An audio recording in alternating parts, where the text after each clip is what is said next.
I'm mad because I'm hearing about Texas and Oklahoma running away with the Big 12. I'm hearing about expansion teams. I'm hearing about how is TCU going to come back.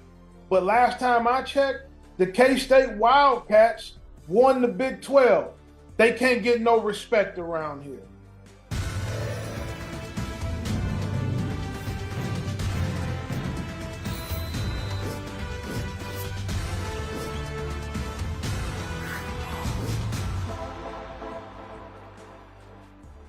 Welcome into College Football Today. I'm Emily Proud. Show us you're watching by smashing that like button and send us your questions, comments, and concerns in the chat. The only way, though, you can do that is by subscribing to the 24/7 Sports YouTube page. You just heard why Carl Reed is mad, but he's going to save it because we're going to have a bigger Big 12 discussion later in the show. The new 14-team schedule is out, and we have thoughts. Here's what else is on tap today. We have a big guest on the show, both in stature and level of awesome. Aaron Taylor joins us to talk about the biggest award in college football. And where you see large humans, Aaron sees small details and explains what makes a great offensive lineman. Plus, Alabama fills both its coordinator positions, and that's where we start. First, Notre Dame offensive coordinator Tommy Rees was hired to the same position. At just 30 years old, the former Irish quarterback spent 3 seasons as the OC at his alma mater.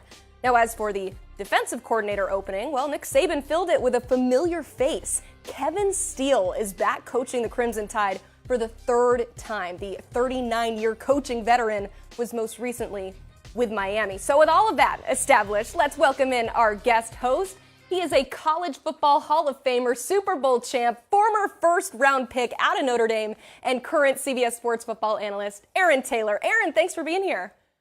Oh, it's my pleasure, Emily. You didn't mention the fact that I won the spelling bee in 4th grade. A lot of people overlooked that, but that's certainly on the top of my trophy case. Man, I got lots of notes here. There's a lot of things that are on your resume that I didn't mention. We'll talk a little bit more about that in just a bit, but I want to talk first about your ties to Notre Dame, because Tommy Rees leaving his alma mater to go to Tuscaloosa. First off, what do you think of the fit there? It's going to be interesting. It's certainly a divergence from the sort of offenses that we've seen run at Alabama as of late with the quarterback power that they've had compared to what we've seen out of Notre Dame, which has been pedestrian at best. I've been really impressed with Tommy Rees as a person, as a player. He was one of my favorite guys because of the way he played with a chip on his shoulder. He's a blue-collar guy, but he's earned my respect as a coordinator. The way that he went to bat and came back with Marcus Freeman, the way that he looks out for his players. There was that much covered chewing out of his quarterback's bootay after he had made a bad decision, but that was what was in that player's best interest. So he understands all facets of what it's like to understand what it's like to coach that position. But most importantly, and what I'm most interested in, is what style of offense they're going to run. Tommy Rees, even though he's a quarterback, is wholeheartedly all about that run game. Obviously featuring Michael Mayer, the tight end the last 2 years. He led Notre Dame in receptions. But can Tommy Rees take advantage of all that step up of plus 5-star power that Nick Saban has brought to Tuscaloosa? That's going to be the question on all the Rolling Tide fans' minds. And I'm bullish on him. I think it's going to be an interesting fit, especially with a new coordinator on the defensive side of the ball. But it was a little head scratchy on the outset because it was such a divergence of what we've seen out of those guys in Crimson. I think that this move for Nick Saban signals a desire to go back to where the run game comes first at the University of Alabama. They've just had a run of a bunch of great quarterbacks, and they'll continue to have excellent quarterback play. But Tommy is a guy who is dedicated to the run. People at Notre Dame were frustrated with him about the offense, but they only had really one viable option on offense this year, and that was the tight end, Michael Mayer. A lot of pedestrian-type guys at some of the other skill positions. They had great run designs with Kyron Williams was there. So what I would say in going to the University of Alabama, he's going to have a plethora of skill talent at his disposal, and he's going to have a strong run game with a big-time offensive line. What's going to also come into play, when you're a coordinator and you go to the University of Alabama, the system is set, the terminology, the culture is just going to be about how he's going to maximize those guys outside in the passing game. It'll be a lot of people involved in terms of play design. He won't be there by himself. Coach Saban is very astute as well on the offensive side, even though he gets a lot of credit for being a defensive genius. I actually think this is a really good fit for Alabama. Tommy Rees also is very well liked and respected on the recruiting trail amongst high school coaches. He has a great reputation, has had a lot of integrity. I think he does well for the University of Alabama. And Coach Saban, of course, vetted this hire, and he doesn't make too many mistakes at those positions. Yeah, not that Alabama needed the help on the recruiting trail as they just wrapped up the #1 class for the 10th time in the last 13 years. Yeah, I think we kind of asked ourselves the question is, what would we learn about this offensive coordinator hire in terms of maybe tipping us off to what quarterback will be starting for the Crimson Tide next year and just overall what offense they're going to run. But Aaron, I think you put it perfectly. It's still a little bit of a head scratcher, which, creates that level of excitement, essentially among opponents too, not knowing what Alabama's going to end up doing. On defense, though, we feel pretty solid about the defense that Nick Saban leads. But Carl, going back to the well here with Kevin Steele, I'm curious, what does this hire signal to you? This signals that Alabama going back to its roots. The last couple of years, Alabama has won a lot of 4-2-5, when in the past they were mainly a three-man front, cover three team, match cover three, which was their big deal the whole time during the beginning of their championship run. I think Kevin Steele brings back the old school Alabama way of starting first and second downs and a heavy three-man front and your match cover three and going 4-2-5 on mostly the passing downs. I think Kevin Steele is a guy who knows exactly the way Coach Saban wants to play defense. It's a guy that he's not going to have to fight to do certain concepts. And after what Alabama has went through with playing the University of Tennessee, coming up at the end where they lose against LSU at the end with some of these spread RPO offenses, I think he knew exactly what he was looking for defensively, and he was looking for a guy who had a similar mentality to him, and he's found his guy in Kevin Steele, a guy he's worked with before. Aaron, what do you think about this? Man, it's good to be Kevin Steele. He's the most employable dude in college football, man. He's got 9 lives, all the different places he's been. 3rd stint with Nick Saban, his 2nd there in Tuscaloosa. So there's familiarity, and that's what this move was about. I agree with you, Carl. I thought that last year defensively, the bread and butter of Alabama, as we've known it for most of the run of this incredible era that we've seen from Nick Saban, has been that defense, but it got torched a couple times this year. So the familiarity that he brings with Kevin Steele coming in means that Nick can let go of some of the things he doesn't need to worry about and can specifically focus on some of the things that he can that does make a difference, because what's going on there in Knoxville seems to be humming, and that's a beast you need to worry about. Ole Miss is a beast that you need to worry about. Georgia has become a beast offensively that you need to worry about. So I think what gets understated or maybe not as appreciated as much as it should be is that Nick Saban is the best college football in the history of this sport, but he's done it with constant turnover. Coach after coach, early departure after early departure, he's been able to weather so many storms. So like Carl was saying, it really does become a plug and play, and that familiarity is going to breed dividends for the rest of the season coming up. It's going to be an interesting facet to watch all this come together, because seemingly this could be the foundation maybe shaken a little bit for Nick Saban and Alabama, but we've said that every year. This is the year that the dynasty is going to end, and all they end up doing is being a top 5 team year after year, and my guess is they're going to be the same in 2023. All right, Aaron, what about your Irish? They now have a void to fill at the offensive coordinator position with a very exciting quarterback in Sam Hartman coming in. Where should they go with this hire? Man, they could hire me or Carl to call plays with Sam Hartman back there. That dude can spin it, man. Yeah. He threw 70-plus touchdowns in these last couple years, and he's just a winner. Coming back from the injury, he's got the respect of the players. He's a hard-working dude. We're all seeing the videos. The words I'm hearing with the text messages I'm getting is that this is a Notre Dame guy. He is about that work. That is going to pay huge dividends for us. We talked about it already with Tommy Rees, and you think about a program like Notre Dame and all the success that we've had recently, despite pedestrian quarterback play. It's going to be somebody that can come in and really start to light things up. Now, Sam Hartman does come in, but that still doesn't answer some of the questions that we have at some of the other skill positions, particularly on the perimeter. Tight end, we're going to be fine. Running game, we're going to be fine. Notre Dame's going to have one of the best offensive line, if not the best offensive line in the college football next year. So whoever it is that comes in, and there's obviously the obvious favorites, I think they're stepping into a really bright situation, and Marcus Freeman and Notre Dame fans are going to feel real good, because I think if we can come in and get that thing humming, step up a little bit on the defensive side of the football, Notre Dame has a shot, albeit an outside one, to make the playoff this upcoming season. Well, Aaron, I'm going to tell you what, I don't know if they will want me calling plays, because we'd be running the wing T with Sam Hartman if I was calling the offense. I can tell you that. But Sam Hartman gives you an offensive coordinator's dream. You're coming in behind a defensive-minded head coach in Marcus Freeman who can take care of that side of the ball. You get to come in and work with Sam Hartman. That's got to be very attractive to play callers. Even though you're strong at tailback, you're strong at tight end, like you said, Aaron, they have to improve the talent on the perimeter, but they have a strong base from the inside out to be able to go with offensively. And you have a quarterback. And if you have a quarterback at that level, then you have a chance. It's got to be some premier offensive play callers who want that opportunity and want to see if they can take it and run with it.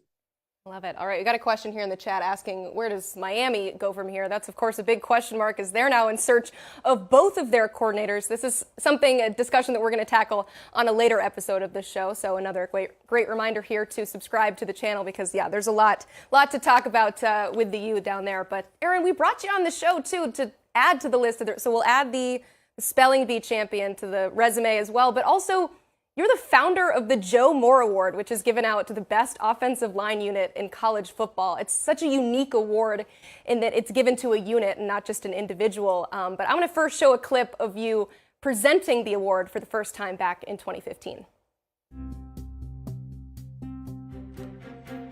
Well, we're here in Tuscaloosa, and this is the first time I'm seeing the trophy, and this is going to be the first time that the players see the trophy. And man, it is stunning. And I can't wait to see their reaction. Where's my O-line at? Starting O-line, come on down here. Why don't you guys help me in celebrating and congratulating the first ever winner of the inaugural Joe Moore Award for the most outstanding offensive line unit in the country.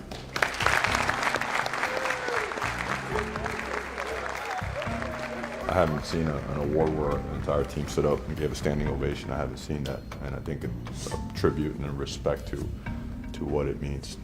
Could you have made it bigger?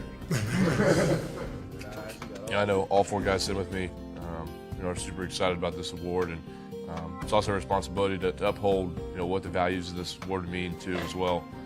So we're going to try to go in there day in and day out and play as the best offensive line in this country.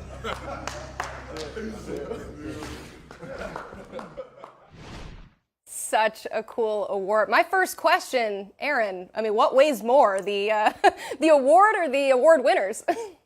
Man, I tell you what, Emily, when we were designing the trophy, we were like, all right, man, let's make it so if 5 guys win it, 5 guys have to be able to lift it. I just didn't know that I was going to be one of those 5 guys, because that thing, when assembled, weighs about 800 pounds. It's college football's biggest by a whole lot. And I should have probably thought through whether or not I was going to have to lift that thing, because it is monstrous.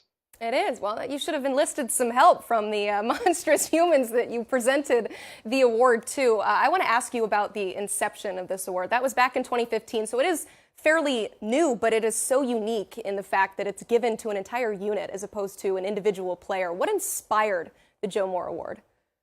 Well, Joe Moore was my O-line coach at Notre Dame, and in 18 seasons, he sent 52 guys to the NFL. That's almost 3 per year. It's unheard of, unprecedented, and it'll never be duplicated. But beyond being a good O-line coach, Joe was masterful at getting us to be the best versions of ourselves. So his sons in Pittsburgh have an annual O-line camp the first weekend in June, and I was always coming up with excuses about why I couldn't make it. Well, one year I called him. I said, man, I'm coming this next coming year. And I said, hey, didn't Kirk Ferentz, who played high school football underneath Joe Moore, I said, didn't he do something with an award in your father's honor? And we kind of went back and forth, and nothing ever really materialized. And I know now why, because there was so much work.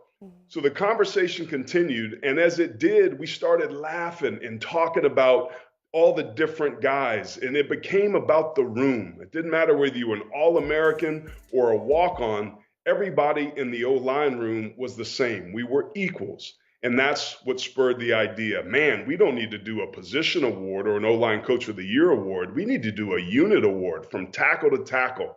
We're the only position in football where 5 have to function as one. If we all do our job, the team wins. But if one of us breaks down, the entire team pays the price. So that was kind of the genesis. That happened on June 7th, you guys. On December 20th is when you saw me walk into Tuscaloosa's meeting room and back in 2015. And in that short amount of time, we came up with an idea, designed a trophy, created an organization, a 501c3 nonprofit behind it, and we're able to wheel that big sucker in there. And in just 7 years, we've, I think, pretty much grown as quickly as you possibly can in this space. And it's pretty clear that this is something special, and these guys don't need anything else to play for, but it does matter to them.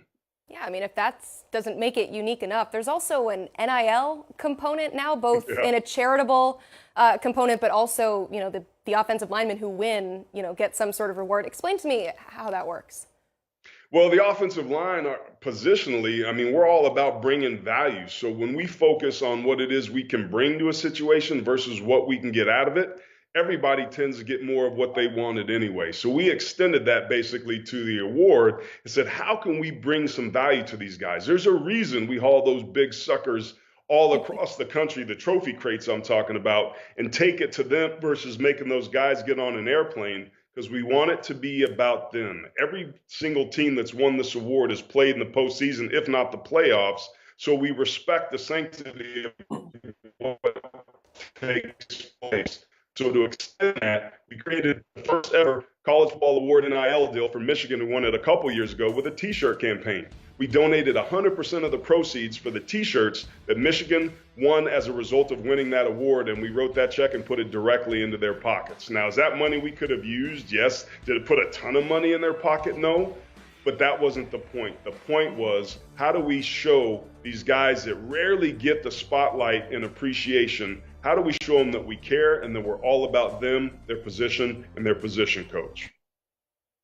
You know, Aaron, it's amazing to see it, because I was on a recruiting trip with some of my high school players in 2017 at the University of Iowa. And so as Coach Ferenz was giving the tour, he showed us the Joe Moore Award. They are very proud of it.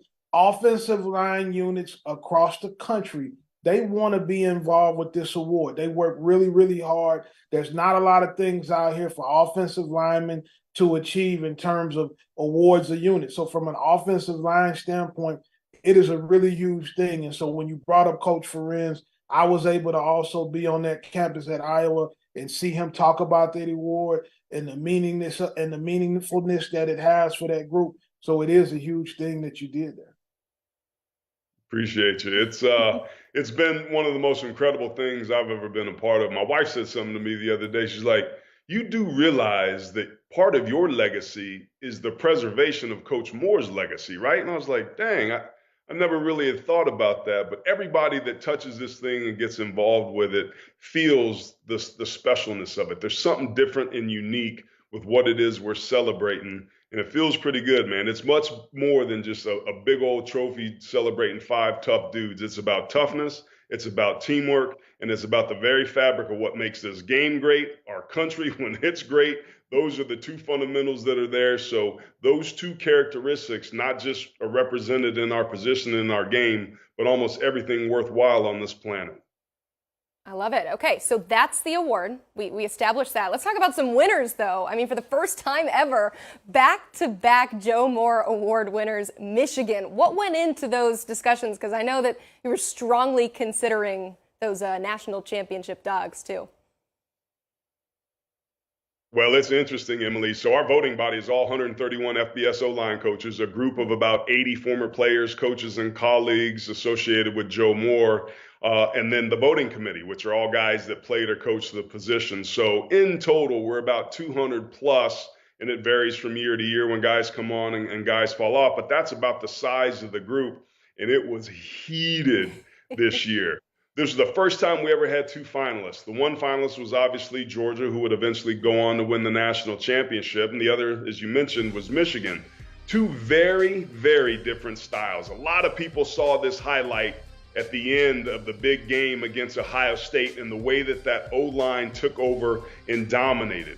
Here you're watching them against TCU, it appears, and it was much harder for them to move the football at times with linebacker run-throughs and those sort of things. So the only way to evaluate this position is by watching the game film. So it is a ton of work, but that's what the voting committee does. We break things down and we look at the details. What really stood out about Michigan in the eyes of the voters was how well they played together as a team. We call it playing with one pair of eyes. It didn't matter what teams threw at them. They sorted it out beautifully. They worked really well together. They passed off and exchanged the stunts and the games and the twists that defenses like to do to create penetration, which nullifies the run game and can create pass pressure. They were excellent at that. You contrast that to Georgia. Georgia was a team that pummeled people. They were brutal. Now, they didn't always make contact when they came off the football, and certainly there was some seepage that would come through at times, but if they got a hold of you, you were going to go on a ride. So it really became this year, or this past year, as a contrasting styles. Are you somebody that likes to bludgeon people? You like Georgia. If you're somebody that can appreciate technique and working together as a unit, you pick Georgia, or excuse me, you pick Michigan. I'll say this, the difference in this year's vote was 5. Georgia lost by 5, Michigan won by 5. And really, I think of all the years we've ever done it, either team could have won and we would have got it right. All right, so we're keeping an eye on a potential three-peat, but who are some other offensive line units that we should look out for this season? Well, it's interesting. I think you take a look at Notre Dame and what they bring to the table with Blake Fisher and Joe Alt. They've got some really good players coming back. Harry Heastand is a disciple of Joe Moore's. They really kind of came on. I think what we saw against Clemson really kind of showed you what the potential of this O-line unit is. I think Illinois is a team that was a semifinalist last year. Guys like Julian Pearl and Isaiah Adams were potential NFL guys coming back. Georgia, again, was a finalist 2 years in a row. They may win it this year with Cedric Van Pran, who's a pretty athletic center, and Tate Ratledge, man. If you're an Eastbound and Down fan with Kenny Powers, you love my dude Tate Ratledge. That mustache and mullet combo is something to marvel at. You also look at units like Florida State. Florida State led the ACC in rushing this year. They only had 20 allowed sacks. The year before, they had 37, so they almost cut those in half. For the first time in a long time, Florida State is starting to show the foundation of having a good offensive line. Alex Atkins is their offensive coordinator / O-line coach, very similar to Sharon Moore at Michigan, who wears the same role. They had some really nice things that they did, and there was some physicality. There was some finish to him. So there's somebody we've got our eyes on. Carl, at the top of the show, was talking about Kansas State. They pummeled people this year, led the Big 12 in rushing a season ago. And if you're a school like Kansas State, you got to make a decision. Are you going to try to get cute and out-athlete people, or are you going to try to pummel them? Kansas State could do both, but mostly they did it on the ground trying to pummel you. They weren't the most athletic group up front, but they were beautiful in the way that they came off in their combination blocks with low pad level, good leverage, no penetration, and move people off the rock. So it's really hard to kind of tell which units are going to be good until after the spring, and there's a reason why we don't put out a watch list. It's taken all I've had, guys, to not put out a watch list with 131 units on it, because that's what we watch every year, and it takes till about week 5 or 6 for that cream to finally start to rise to the top. Aaron, can you talk to us a little bit about Olu Fashanu out of Penn State? Excellent offensive line prospect. What do you see for him coming up this season? Length, athleticism, man.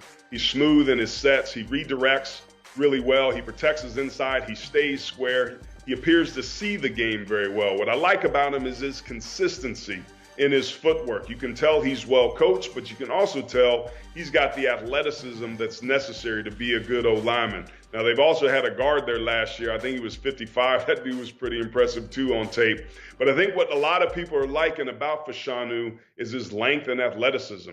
When you go to the combine, you look at all this data, there's a direct relationship between length of arm and length of career in the NFL for offensive tackles. And that doesn't mean you're going to be good just because you have long arms, but all things being equal, if you're athletic and have length, you're going to play a long, long time in the NFL. And Fashanu is one of those players that really whose name started to circulate in the scouting ranks last year because what he put on tape was impressive. If he can continue to make the same develop that we saw year over year to the year previous, I think he's somebody that's going to be a very early top 10 pick in the NFL in next year's draft.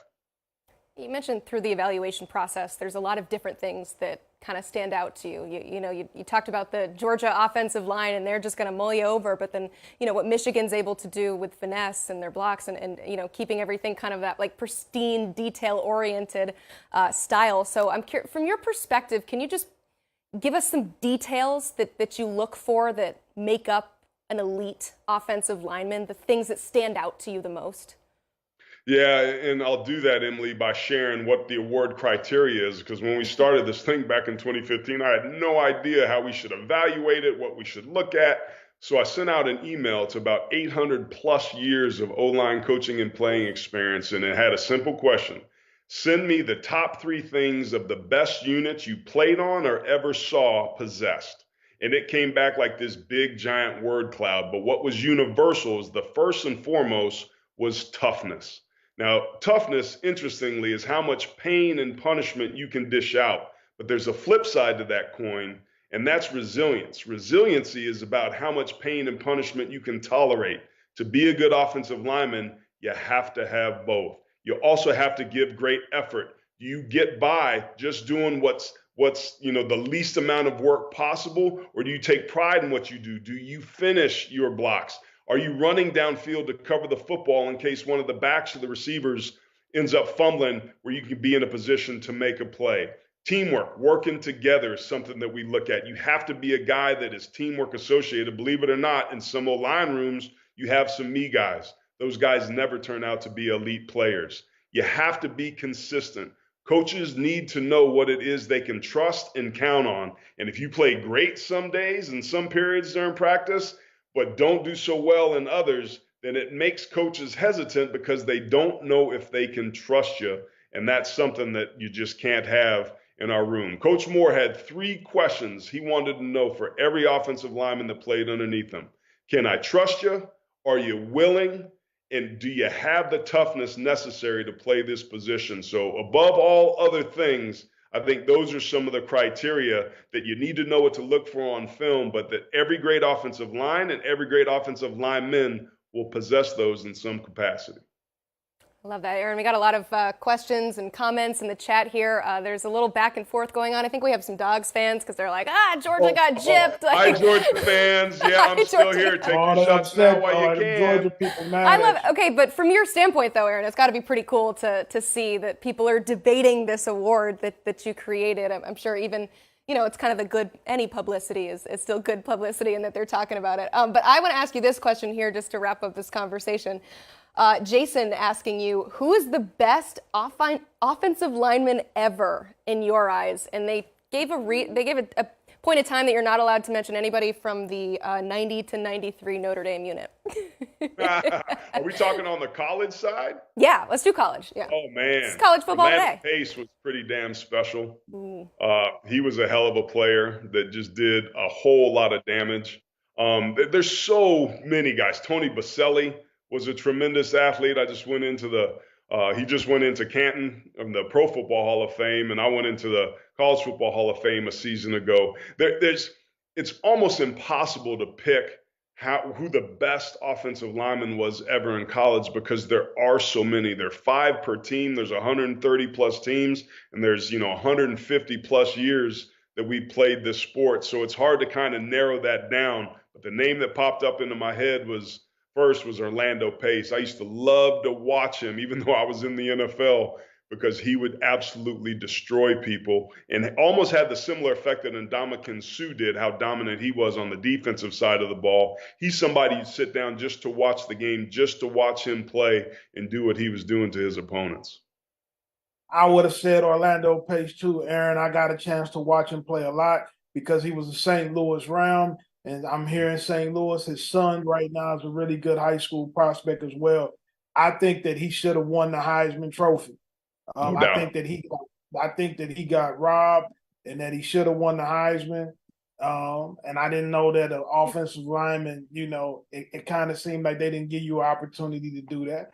But Orlando Pace was a special one. Another guy that I thought was great during his time was Jonathan Ogden out of UCLA that played on the Baltimore Ravens. Maybe one day we'll see an offensive lineman win the Heisman. But until then, you got the Joe Moore Award, which we absolutely love.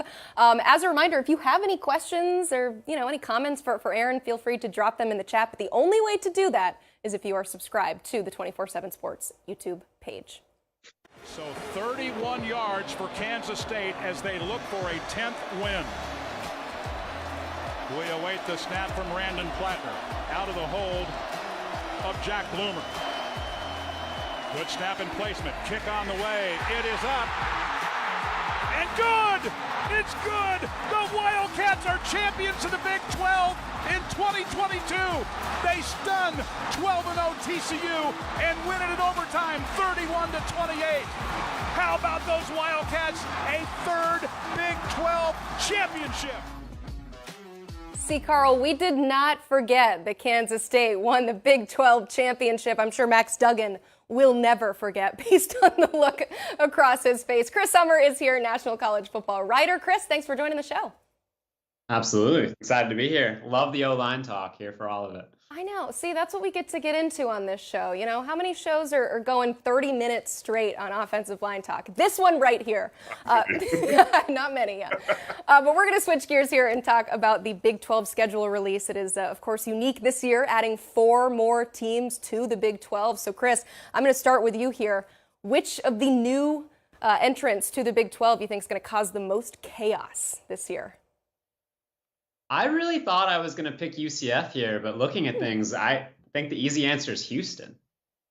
They're 13 starters back. Obviously not quite as much hype around Houston as there was this time a year ago, when many people projected them to be the team to come out of the group of 5 and go into the New Year's 6, a disappointing 8-5 result. But Houston brings back a lot. This is going to depend on Donovan Smith, the Texas Tech transfer, really working out at quarterback. But they bring back, speaking of offensive linemen, their entire starting offensive line at Houston this year. They have to replace some key receivers, but they have some young players like Matthew Golden, who's going to be a really huge player for them moving forward, the top recruit in program history outside of Ed Oliver. They get Alton McCaskill back at running back. He was one of the best true freshman running back in the country. In 2021, he missed the entire 2022 season with an injury. I think Houston gets most of its most important games at home this season, including Texas. And I think Houston could make a lot of noise. I don't think this is going to be a team that can win the conference. They still have to scale up their recruiting efforts. But Houston's a team that's going to give everyone trouble in the Big 12 next year. Chris, I would have said Houston up until I saw Dana Holgorsen the other day say that Houston was lacking in every area that you needed to win in the Big 12. It kind of hurt my head on Houston a little bit. I would go with UCF. Only because Gus Malzahn has proven to me in the past that he can go in there and he can coach in big games and big environments. Obviously, they have a great recruiting base there in the state of Florida. I think that Gus Malzahn's offense is going to translate really, really well into the Big 12. I think it's going to be an exciting brand of football, and they're going to score a bunch of points. And so I'm going to go right here with Central Florida being the team that I think brings the most pressure to the Big 12. But I don't think any of those teams that are coming in right now are built to come in and win the Big 12 or compete for the conference championship in year 1. Yeah, Carl, you hit the nail on the head there. I mean, these are teams that are built like group of 5 teams and immediately with no transition have to compete on the Power 5 level, which is why Holgorsen said what he said. He meant what he said. Like, you can't take a knife to a gunfight. In many respects, that's what these teams are doing. But each of these teams has been nationally relevant and prominent over the last decade. So the ceiling is high, but there is some rebuilding that needs to be done. I like Houston, but man, I saw the way that they kind of struggled last year. You lose a Tank Dell Jr., a Clayton Tune. Can you just kind of rinse, repeat, and replace some of that talent that they had on the offensive side? Kind of hard to say. BYU, we know that they struggled particularly on the defensive side of the ball, but that's a tough physical football team that's built a lot like a Kansas State. So I like them eventually to be able to get where they need. But I think UCF, to your point, has the offensive firepower and the ability, because of Gus Malzahn and his system and his track record offensively, that even though they're a group of 5 team, they have 50,000 students on that school, and they're in the Orlando area, and they're the recruiting hotbed of Florida. I think they can inject some talent right away. And those 3 schools in particular, including Cincinnati, that are in recruiting hotbeds, I think it's not going to take long, and probably not as long as it took TCU and Utah when they made the transition from the group of 5 to the Power 5 to be immediately relevant. So I know there's a lot of talk on how things are shaking up and maybe looking pretty good for Texas and Oklahoma to get back to the top before they depart to the SEC. But mark my words, one of those 4 teams is going to hurt the feelings of Oklahoma and Texas, if not both. And I would not be surprised if we see somebody else, maybe not one of those 4, but somebody else besides the Longhorns and the Sooners there in the Big 12 championship game. I like it. All right, all my Big 12 fans watching, feel free to hit that like button. We want to know that you are here and part of the conversation. For the record, my pick is BYU. I know we talk about the transition from the group of 5 to the Power 5. BYU's been playing a pretty tough Power 5-esque schedule for the last couple of years, and you know, they're bowl eligible last year. You got Keaton Slovis coming in, excited to see what he can do with Kalani Sitake's offense. So yeah, a lot of excitement there, but you know, we're expanding, right? But we're also kind of going to the past a little Southwest Conference rivalries maybe being renewed here with Houston joining the Big 12. I love the fact that Texas will be playing all the other Texas opponents in state this year. So you get to see kind of those old rivalries renewed a little bit, and especially in a day and age of all the transition of college football, when it seems like we're moving away almost from that regionality, right? I mean, I think the fact that we're going to see UCLA versus Rutgers here in a couple years is a great example that the regionality component is kind of going out the window. But Aaron, I'll ask you this. I mean, how important do you think these regional rivalries are for the health of college football? I think it's critical. I think that's what separates college football from all other versions of what it is we see, is the regionality, is the history, is the pageantry, is the rivalry. To remove that completely, in my opinion, would destabilize the foundation of the very things that make our sport the greatest on the planet. So those things are important. So economics are driving a lot of these decisions. NIL and the portal are just gas on that already flaming fire, where we're seeing tectonic shifts at a speed we've never seen in our sport before. Where we end up, I don't think anybody knows, but the money is so great right now that the tail is wagging the dog in a lot of respects. And I'm worried long-term about what that'll mean, about the fact that if you're a quarterback that's a 5-star that doesn't start in your first 2 years, that there's an 87% chance that you'll transfer to try to go somewhere else so that you can maybe get an opportunity to play. That grind, that commitment. We're seeing too many people and too many programs be able to hit the eject button to take care of themselves. And to me, there's just an irony there when football is such a team sport. So I understand it. I'm not the old guy telling people to get off my lawn, but I do think it's important that somebody at least pull this car over and have a discussion about what we want the future of this sport to be, given our current GPS location, so that we can take thoughtful steps to make sure we get there without destabilizing the very things that make this sport unique and the best. Yeah, I mean, Houston joining the Big 12 is a lot of fun. It'll be great to have Houston in the same league with Texas Tech, TCU, and Baylor. Some of these Lone Star State teams going up against each other. It's unfortunate it comes at the same vein. Yeah. We'll have Oklahoma and Oklahoma State no longer playing in the same conference. As we were just talking to, you keep losing these bedrock rivalries of the sport. I'm sure Texas fans would push back and say Texas going to the SEC recreates the rivalry with A&M, recreates the rivalry with Arkansas. But we do keep losing a little bit of the regionality. I don't know if the Big 12 is the conference to hang your banner in terms of regionality. We've got UCF, West Virginia, Iowa State, and Texas Tech in the same league. That's not exactly a tight drive between any of those schools. It's going to take a little bit of a road trip. But it is really cool to see Houston in this league again with some of those Texas teams. And I I can guarantee you Houston versus Texas in Houston this year is going to be a loud and raucous environment. There's a lot of Cougar fans, I'm sure, excited to get their piece of Texas while they still can. I think that the regional games are very good. I think it's exciting that college is in the state of Texas. You don't think those guys want a shot at the University of Texas? It's one of the big things. It helps with recruiting. It helps with fanfare. Let's talk, guys, right now about what are the big games this year in the Big 12. A game I'm really excited about is K-State and Baylor. Everybody keeps coming on here and talking about Oklahoma. Everybody keeps talking about the University of Texas. We're talking expansion. Kansas State won the Big 12 in a dominating fashion. They were physical. They played great in the run game. They were great on defense. Head coach Chris Kleiman's a winner. 3 FCS national championships at North Dakota State. Big 12 champion this year. Everybody seems to be forgetting about Kansas State. Is it because you lost Deuce Vaughn? Is it because you lost a couple of the guys on defense?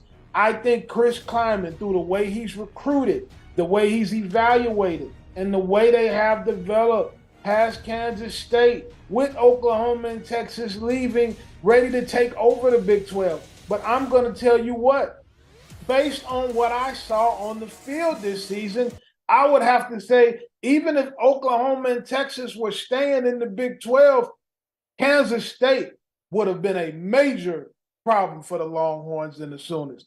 You guys better put some respect on Chris Kleiman and the Kansas State Wildcats name. Carl, does Kansas State recruit well enough to really put a scare into Texas and Oklahoma long term? Carl should recruit for them. Does Oklahoma and Texas, have they recruited well enough to put a scare in there into anybody? Because all I see is recruiting wins, but on the field, Kansas State has been the team winning in the end.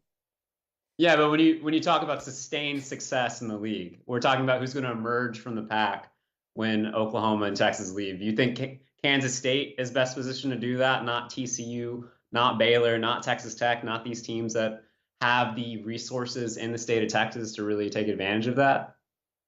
Resources in college recruiting are overrated when you compare it versus evaluation and development. There's a lot of guys who recruit guys, or they fly on private jets all over the country, and they bring back all of these guys. And when they put them on the field on Saturday afternoons, it never materializes. The guys that K-State recruited have consistently shown that they can play big-time football. Lincoln Riley's Oklahoma Sooners lost to a couple of those Kansas State teams too, also during his run in Oklahoma. So I'm very bullish on Kansas State and where they are in the Big 12 right now. But I also understand that running the ball and playing great defense and stopping the run is what wins football games at the highest level. Man, football is a game of block and tackling, always has been, always will be, and is at the moment, despite the hurry-up, no-huddle spread that has taken over our sport. Carl, I like the purple drink, but I ain't drinking as much of that purple drink as you drinking. I love what they represent. I love what Coach Kleiman has done. They are winners, and they're going to win in the line of scrimmage in the trenches, and they're going to beat you up. And there's a lot that I appreciate about that. But I think recruiting is the lifeblood of our sport, and that's what's really interesting and compelling about a team like Houston, who can keep Texas talent in Texas, who can go to other states in Florida and Georgia, can recruit now in Ohio and bring kids down that are going to be playing against Cincinnati, and have these other options that maybe didn't necessarily exist before that the Big 12 can take advantage of, not only as a conference, but the rising tide of that, lifting the boats of all the different teams. It's going to be interesting. I think in 2 years from now, we're going to be talking about how Oklahoma and Texas wish they were back in the Big 12, more so than we're going to be talking about how bad the Big 12 is, because I think there are some teams, again, that are primed to have some success because of the elevated stature of being part of the Big 12. BYU is one of those teams. Cincinnati is a playoff team, and a BCS playoff team is one of those teams. We've seen these schools. UCF, with their self-proclaimed national championship, has been a multiple 10-win program for quite some time. These schools know what it takes to be successful and have been successful on the national stage against Power 5 opponents without having the resources, the finances, and the cachet of some of the other conference members. So I think the Big 12 by far was the winner of expansion. It looked dire when Oklahoma and Texas lost or left. Now it doesn't look quite so bad. I think the Big 12, especially with what TCU did last year, was the conference that probably made the loudest statement of them all, given how quickly things are changing. All right, we discussed the teams entering the Big 12, but what about those two pesky future SEC squads that are headed out? Chris, I'm just going to ask the question that everybody's asking. How much is this a Texas needs to win the Big 12 championship or bust season for them? Yeah, if Steve Sarkisian doesn't win, or at least go to the Big 12 title game this year, he's not it. That's just plain and simple. Texas returns 10 of 11 starters on offense. Texas returns key pieces all over the defense. Texas has had back-to-back top 5 classes. Texas is going up against a diluted Big 12 this year. 4 new teams that, as we said, have an adjustment process coming in. A TCU team that's going to be worse. A Baylor team that probably isn't to the level it was 2 years ago when it won the Big 12. A K-State team that might take a step back. Oklahoma State's definitely going to take a step back. The stage is set for Texas to win a Big 12 title for the first time in forever. And if it doesn't happen with all the talent on this roster, it is a major, major failure for the Longhorns. Everything sets up for Texas this year. It's up to them to figure out a way to win the Big 12 championship. Homer, when is the last time Texas won the Big 12 championship? Ooh. Like we're calling now saying that if Steve Sarkisian doesn't win the Big 12 this year, that he's not the guy for the job. That you acting like the Texas Longhorns are just stupid loaded at every position and they're supposed to come out here and load everybody. They are. They are. What's loaded? I watched Xavier Worthy drop 4 passes in a bowl game. So, I mean, I don't understand what we're talking about here. I didn't see Quinn Ewers looking like he was going to be up for the Heisman. Like, I'm seeing a lot of hype. Well, here comes Arch Manning. But I haven't seen any production on the field for you to come in and say that Texas is supposed to be able to win the Big 12. I think that we're giving a lot of credit and we're putting a lot of expectations based on what's on paper. But we haven't seen anything on the grass that makes Texas a major factor in winning the Big 12 this year. We got a whole lot of. Did you watch the game? Steve Did you watch the Sarkisian Alabama game this year in Austin? But yeah. Man, this is a wild take, Chris Homer, on that. That's a wild take. And I can tell you this, everybody's fighting saying that Texas and Oklahoma want to go to the SEC early. They better enjoy staying in the Big 12 as long as they can, based on what I saw on the football field this season. Texas football has a there's problem. No question. The Big 12 creates an easier path to get to the college football playoff for Texas and Oklahoma than the crowded SEC, which is why this year is so critical for Texas and Oklahoma to a degree as well. Like, if you're not winning before you leave for the SEC, you're going to a much more crowded market in a year or two when Texas arrives in the SEC and has to go up against Alabama and Georgia and Florida and A&M and Auburn and all of those great programs, LSU, Ole Miss, all of those great programs in the SEC. It's imperative that you win now while you have the opportunity to. And I know everyone seems to think recently that 2025 is the date for Texas. Texas has 2 years, but that still might not be the case, to be frank. There's a lot of negotiations still going on around the SEC situation. And if you're Texas with the roster it has, you should be a college football playoff contender this year. There's no question about it if you look at the talent. If you look at the way those games went last year too, Texas might have finished 8-5, but in the regular season, all of those losses were by a possession or less. They blew the Texas Tech game.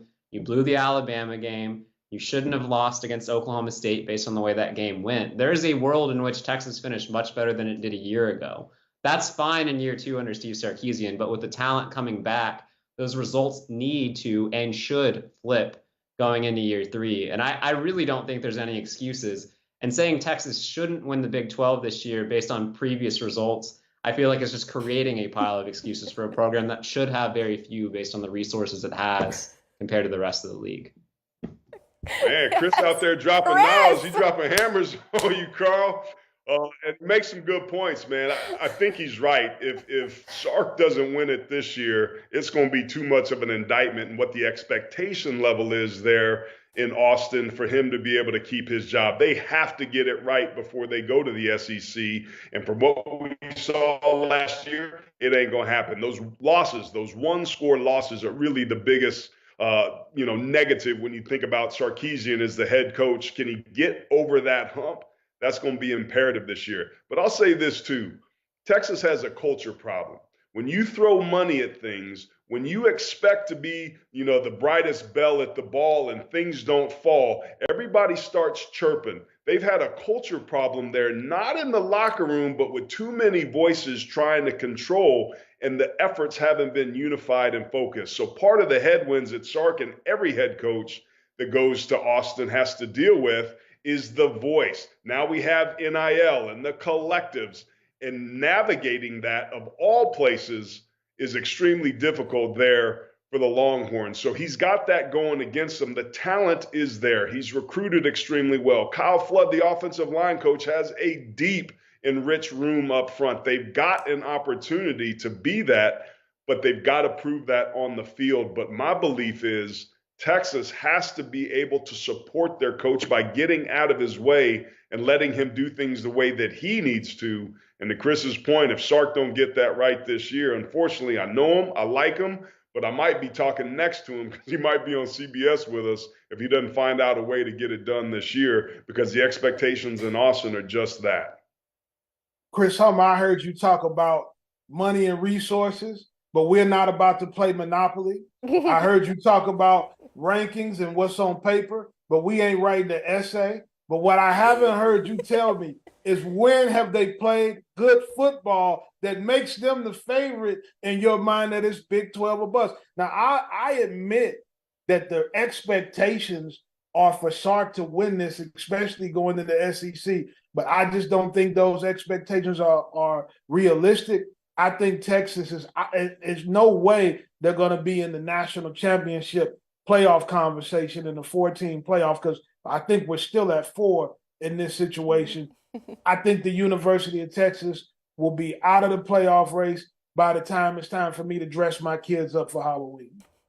Carl, Texas is never out of the playoff race. People were trying to put them in the playoff this year after 2 losses in like 6 weeks, man. Like, Texas is always going to be part of the conversation. And I think if you look at some of the results from last year, I'm not going to pretend like Texas didn't blow leads and Texas didn't shoot itself in the foot like it has time and time again for a decade. I can't speak to what it is. I think a culture problem, as Aaron said, is likely the foundation of it. This team has not figured out a way to finish in a long time.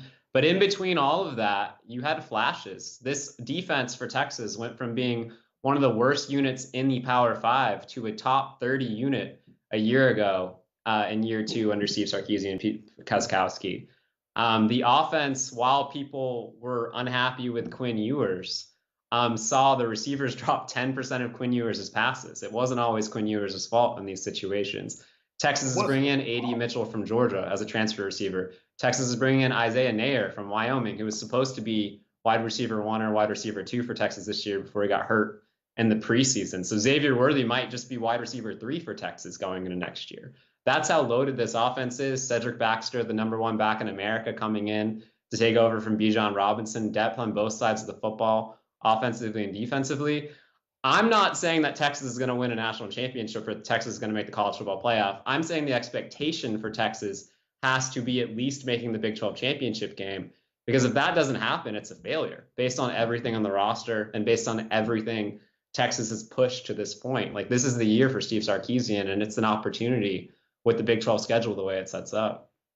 Chris, Texas has not won the Big 12 since 2009. In 2009, I had an afro and I didn't have any gray hair. That's the last time that and gas was like $1.89 a gallon. That's the last time Texas has won the Big 12 title. Expectations, I expect for my son to take the trash out, but I know when I walk upstairs, it's still sitting in the kitchen. All right? It's not going to happen. I don't see it. Maybe the expectations that Texas are way unrealistic. Maybe. Man, you just said a whole lot, but I don't see it, brother, but we will see. We're going to have to revisit this around Halloween time.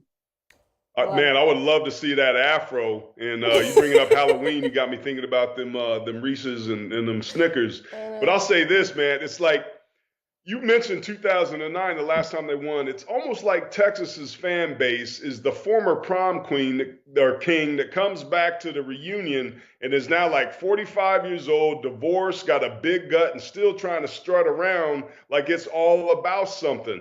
The times have changed. Colt McCoy was a long time ago. Vince Young was a long time ago. This game has changed mightily, and I think Texas culturally needs to get its expectations back in line with the production that it's had on the field. Yes, Sark is responsible for that. The currency of head coaches in our sport is wins and losses, and he's lost some tough ones that he arguably should have won.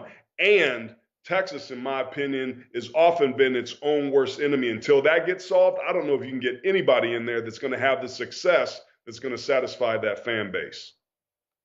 All right, I just want to say one. I'm sorry. I know this is running long. I want to say one quick thing about expectations. It's fair to say that Texas fans often have outsized expectations for what needs to happen on the field. It'd be one thing if we said Steve Sarkisian in year 1 needs to win the Big 12. That didn't happen. It'd be another thing if we said Steve Sarkisian needs to win the Big 12 in year 2. We didn't really see a lot of fans doing that. The idea is in year 3, with the talent on the roster, a top 5 roster according to the 24/7 Sports team talent composite.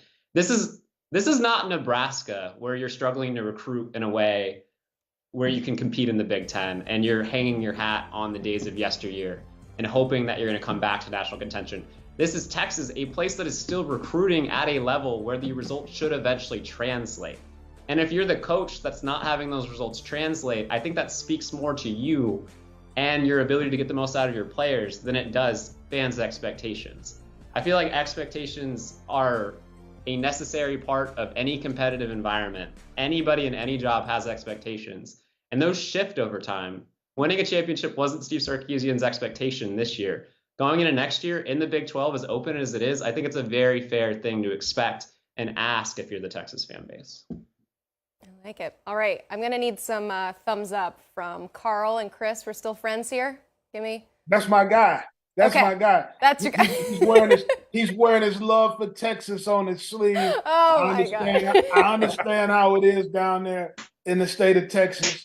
I don't want any smoke, but I think he's drunk too much Dr. Pepper. Oh my gosh. I know your feelings about Dr. Pepper, Carl, and it's not great. But yeah, okay. So we got the thumbs up from you guys. And if you like the video, there's that thumbs up button that you can press. Please do. We'd love to hear from you. So now we're going to wrap up the show, and the way that we do it is our final College Football Today takeaway. And I know that we got into a very in-depth discussion about Texas. This is just one quick takeaway to tie a bow on this episode. So Chris, let's start with you. I learned that I'm going to have to text Carl right after this to get a picture of the probe from back in the day. That's what I need in my life. We all need that. Exactly. Carl, what about you? I learned that Aaron, as well as being a great football player, won the spelling bee in the 4th grade. I won it in the 3rd grade. So at some point, we're going to have to come on here and we're going to have a spelling bee challenge, me against Aaron Taylor, for all the marbles. Bring it, bruh. Bring it. I got you. I learned that Carl likes Halloween, and I ain't mad at him because of that, because I like me some Halloween too. And he also has kids that don't take out the trash like mine don't. So maybe we can get together after the show and share some notes so we can get that figured out. I love it. I love it. Aaron, do you know what the last word was that you spelled to win it all? I'm curious. Man, I try to remember. Those things stick with you when you miss it. Yeah, I don't remember, but I'm sure it was really hard and polysyllabic. Can I have a definition, please? What? Lots of syllables. Use it in a sentence? Oh, my God. That is, okay. In the 4th grade, too. Interesting. All right. We'll save the spelling bee for the next episode. Thank you guys all so much for your great discussion today. Appreciate you joining the show. And, hey, if you like college football and college football recruiting, well, at the top of the hour, this man, Anthony Maddox, is set to make his decision deciding between Penn State, Alabama, and Texas A&M. The 3-star quarterback is coming up in seconds here on the 24/7 Sports YouTube page. You can join us on Mondays and Wednesdays at this time, 5 o'clock Eastern. I hope you enjoyed today's show, and we'll see you Wednesday.